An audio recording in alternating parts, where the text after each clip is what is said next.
Colleges can also limit free speech with something called speech codes. At the University of New Hampshire, students can be convicted of harassment for unwelcome remarks made in a person's presence. At the University of California, Santa Cruz, you may be violating their sex offense policy if you use terms of endearment. Shouldn't a public university follow the free speech rules of our...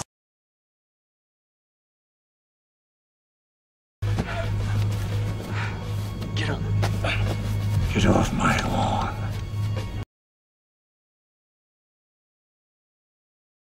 The Third Amendment. No soldier shall, in time of peace, be quartered in any house without the consent of the owner, nor in time of war, but in a manner to be prescribed by law. I'm Mike Candrea, and these are your rights.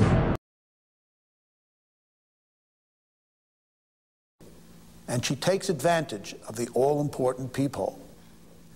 Upon seeing the officers, Valerie greets them outside and closes the door behind her. What seems to be the problem? We just need to do a required routine check.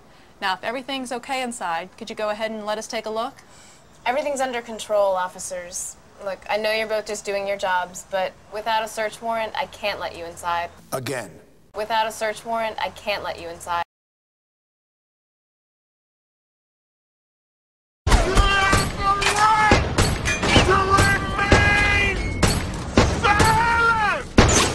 You're like a child in a leather jacket. That's what you're like. Get out of the way, man. Wait, are you David Ershon? Yeah, well, it's Sir David Ershon, but I don't bother with the so anyway, a little bit of a rush, gentlemen, if you don't mind. Thank you. Excuse me? You're under arrest. Okay? What? You have the right to remain silent. Anything you do or say can be used, what's the next word? As a flotation device. As a flotation device. Oh, you know what? That's very funny. I've never Miranda'd anyone before. Really? Are you guys for real? Am I being punked?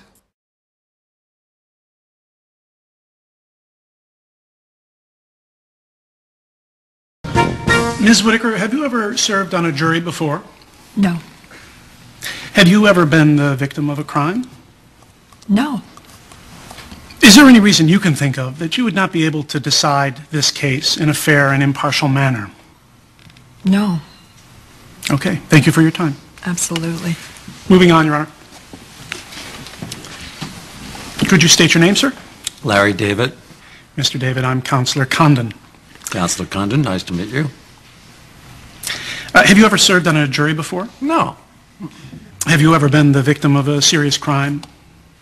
My cousin once stole an almond joy from me. It was upsetting at the time, but...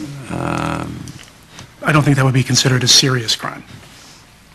Is there any reason you can think of that you'd not be able to decide this case in a fair and impartial manner? I don't know if I could be impartial, Mr. Condon, given that the defendant is a Negro.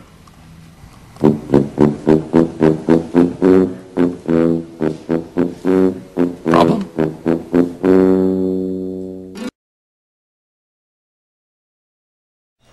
Breaking news, a new development in the Scott Peterson case. The convicted double murderer headed back to court.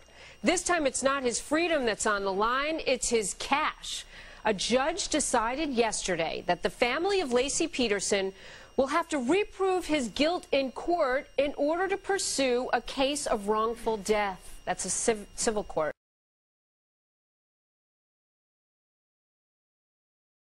Justice Antonin Scalia has publicly claimed the torture of prisoners does not violate the Eighth Amendment's ban on cruel and unusual punishment. Scalia's comment came during an interview with Leslie Stahl on CBS's 60 Minutes. I don't like torture, although defining it is going to be a nice trick. But I mean, who's in favor of it? Nobody. And we have a law against torture. But if everything that is hateful and odious is not covered by some provision of the Constitution.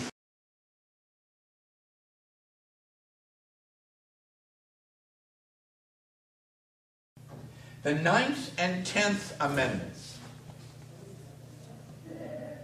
If you're only going to memorize two, memorize these. The 9th and 10th Amendments work like bookends. The Founding Fathers were really, really smart guys. They had studied the Greeks, the Romans. They had studied just about every democracy that had existed prior to 1776. They understood people.